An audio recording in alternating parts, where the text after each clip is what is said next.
ప్రభు అయిన యేసుక్రీస్తు నామములో మీకు అందరికి వందనాలు తెలియజేస్తున్నాను. ఈరోజు మనము నేర్చుకునే పాఠం పేరు సంఘములో వేషధారణ, బాహ్య భక్తి, అంతర్గత భ్రష్టత్వం. దీన్ని మత్తయి సువార్త 23వ అధ్యాయాన్ని ఆధారం చేసుకొని ఈ పాఠాన్ని మనము నేర్చుకుందాం. ప్రియులారా, మనం మత్తయి సువార్త 23వ అధ్యాయానికి వచ్చినప్పుడు మన ప్రభు అయిన యేసుక్రీస్తు పలికిన అత్యంత బలమైన మాటలలో కొన్నింటిని వింటాం.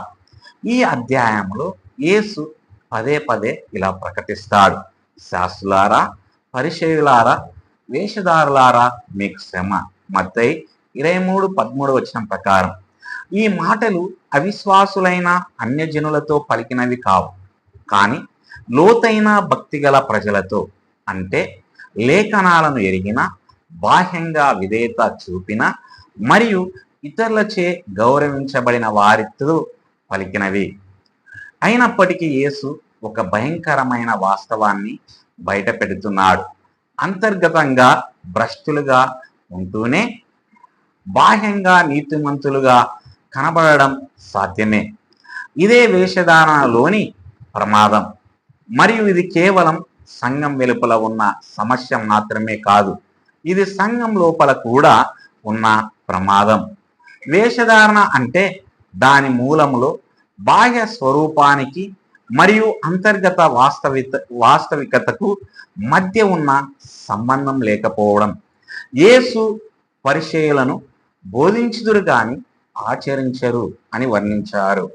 మత్తయి సువార్త 23:3 వచనం ప్రకారం వారు ఇతరులపై బరువైన బరువులు మోపుతారు గాని వాటిని తమ వేలితో కూడా కదిలించడానికి ఇష్టపడరు. మత్తయి సువార్త 23వ అధ్యాయము 4వ వచనం ప్రకారం వారి మతం బాహ్యంగా, కంటికి కనిపించేదిగా మరియు ఆకట్టుకునేదిగా ఉంటుంది, కానీ దానిలో హృదయపూర్వకమైన నిజమైన విధేయత లోపిస్తుంది. ఇది ఒక కీలకమైన సత్యాన్ని వెల్లడిస్తుంది. బాహ్య మతపరమైన కార్యకలాపాలు నిజమైన ఆధ్యాత్మిక జీవితాన్ని సూచించవు. ఒక వ్యక్తి చర్చికి హాజరు కావచ్చు, బైబిల్ చదవవచ్చు, బహిరంగంగా ప్రార్థించవచ్చు, అయినప్పటికీ అతని హృదయం దేవునికి దూరంగా ఉండవచ్చు. యేసు స్వయంగా ఇలా అన్నారు: ఈ ప్రజలు తమ పెదవులతో నన్ను ఘనపరుస్తున్నారు గాని వారి హృదయం నాకు దూరంగా ఉంది.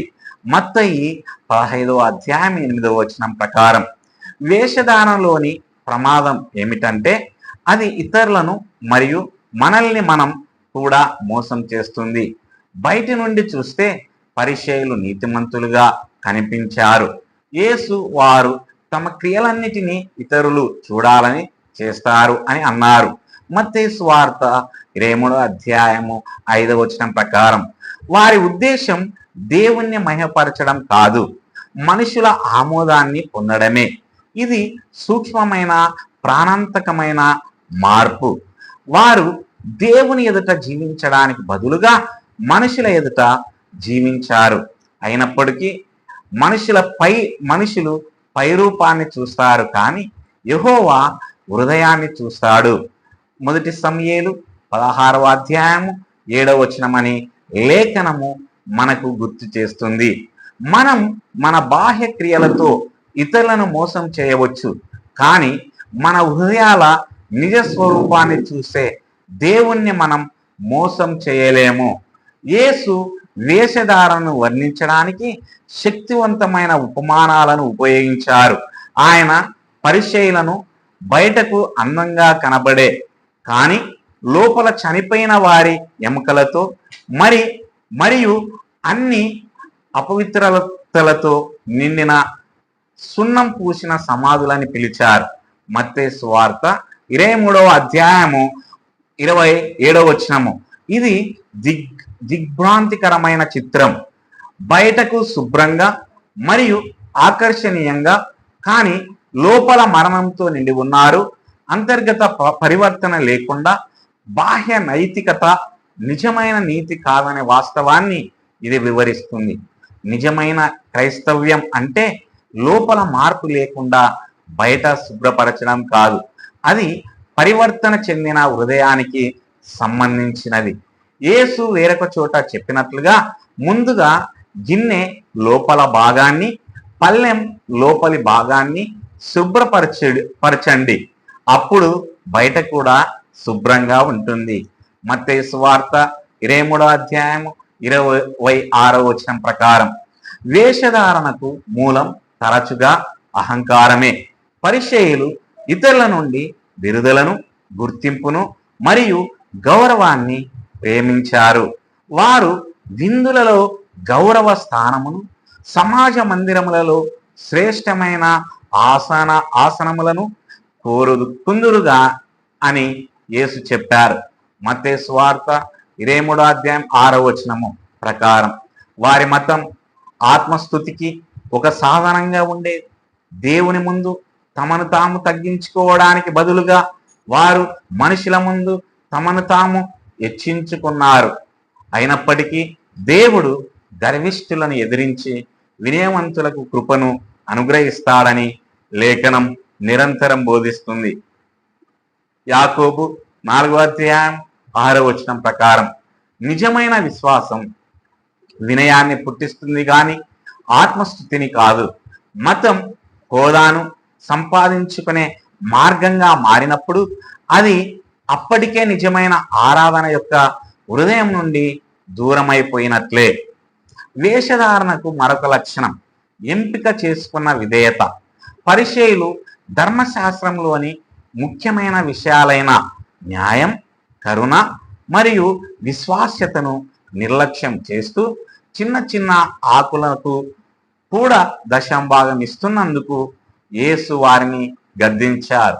మత్తయి సువార్త 23వ అధ్యాయం 23వ వచనం ప్రకారం ఇది వేషధారణ తరచుగా లోతైన ఆధ్యాత్మిక వాస్తవాలను విస్మరిస్తూ చిన్న చిన్న బాహ్య వివరాలపై దృష్టి పెడుతుందని చూపిస్తుంది. దేవునికి అత్యంత ప్రాముఖ్యమైన విషయాలను నిర్లక్ష్యం చేస్తూ మతపరమైన ఆచారాలలో నిష్ఠంగా ఉండడం సాధ్యమే. మీకా 6వ అధ్యాయం 8వ వచనం మనకు గుర్తు చేసింది ఏమిటంటే దేవుడు కేవలం ఆచారాలను మాత్రమే కాకుండా ఆయన స్వభావాన్ని ప్రతిబింబించే జీవితాన్ని కూడా కోరుతాడు. న్యాయమును చేయుటకును, దయను ప్రేమించుటకును, మీ దేవునితో వినయంగా నడుచుకున్నటకును కపటత్వం ప్రత్యేకంగా ప్రమాదకరమైనది. ఎందుకంటే అది తప్పుడు భరోసాకు దారి తీస్తుంది. పరిసయ్యులు తమ మతపరమైన కార్యకలాపాల కారణంగా తాము దేవుని దృష్టిలో సరిగా ఉన్నామని నమ్మరు.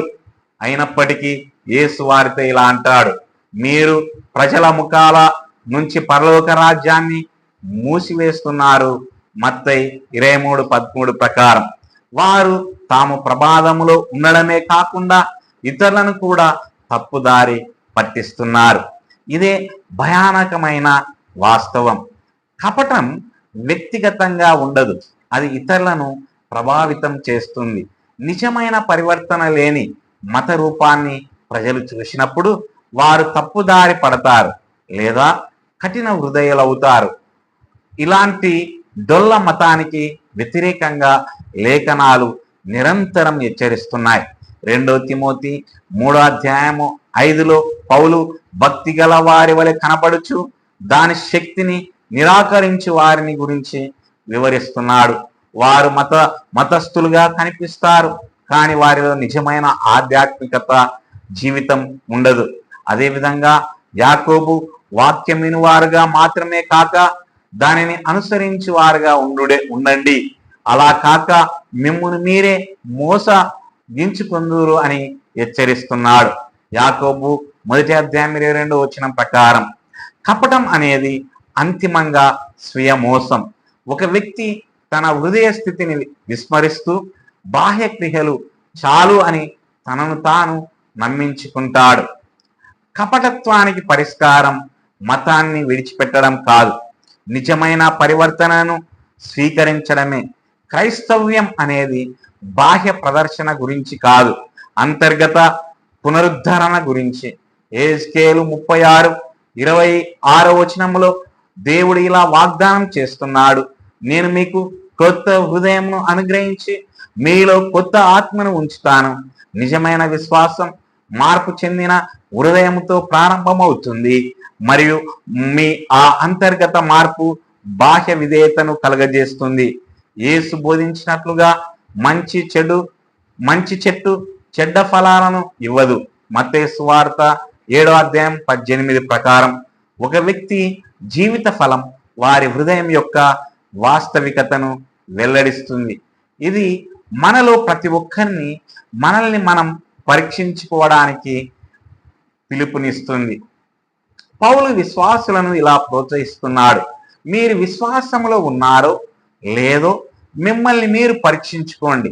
2 కొరింథీ 13:5 ప్రకారం ఈ పరీక్ష బాహ్య చర్యలకు మించి ఉండాలి. అది లోతైన ప్రశ్నలను అడగాలి. నేను నిజంగా దేవుణ్ణి ప్రేమిస్తున్నానా లేక ఇతరుల ఆమోదం కోరుకుంటున్నానా? నా విధేయత పరివర్తన చెందిన హృదయం నుండి ప్రవహిస్తుందా లేక నేను కేవలం పైకి కనబడేలా నటిస్తున్నానా? నేను చెప్పిన దాన్ని ఆచరిస్తున్నానా లేక నా మాటలకు నా జీవితానికి మధ్య అంతరం ఉందా? చివరికి వేషధారణకు సమాధానం క్రీస్తులోనే ఉంది. ఆయన కేవలం ప్రవర్తనను సంస్కరించడానికి మాత్రమే రాలేదు, హృదయాలను మార్చడానికి వచ్చారు. తన మరణం మరియు పునరుత్థానం ద్వారా ఆయన మన పాపాలకు క్షమాపణను మరియు నూతన జీవితానికి శక్తిని అందిస్తారు. 2 కొరింథీ 5:17 ప్రకారం మనం ఆయనను నిజంగా తెలుసుకున్నప్పుడు మన జీవితాలు మారడం ప్రారంభిస్తాయి. పరిపూర్ణంగా కాదు, కానీ నిజాయితీగా. మనం నమ్మేదానికి మరియు మనం జీవించే విధానానికి మధ్య స్థిరత్వం పెరుగుతుంది. ముగింపుగా మత్తయి సువార్త 23 ఒక తీవ్రమైన హెచ్చరికగా నిలుస్తుంది. అంతర్గత వాస్తవికత లేకుండా బాహ్య మతం దేవునికి ఆమోదయోగ్యం కాదని అది మనకు గుర్తు చేస్తుంది. అది ప్రజలను ఆకట్టుకోవచ్చు, కానీ అది ఆయనకు ప్రీతికరం కాదు. కాబట్టి మనం బాహ్య రూపాలతో సంతృప్తి చెందవద్దు. మనం నిజమైన పరివర్తనను కోరుకుందాం. దేవుని ప్రేమించే హృదయం, ఆయన సత్యాన్ని ప్రతిబింబించే జీవితం మరియు యథార్థమైన విశ్వాసం. ఎందుకంటే చివరికి దేవుడి క్రియలలో పరిపూర్ణతను కాదు, భక్తిలో యథార్థతను కోరుకుంటాడు. మరియు అటువంటి జీవితం క్రీస్తు ద్వారా మాత్రమే లభిస్తుంది. దేవుడు ఈ మాటలను దీవించి ఆశ్రయించునుగాక. ఆమెన్. అందరికీ వందనాలు.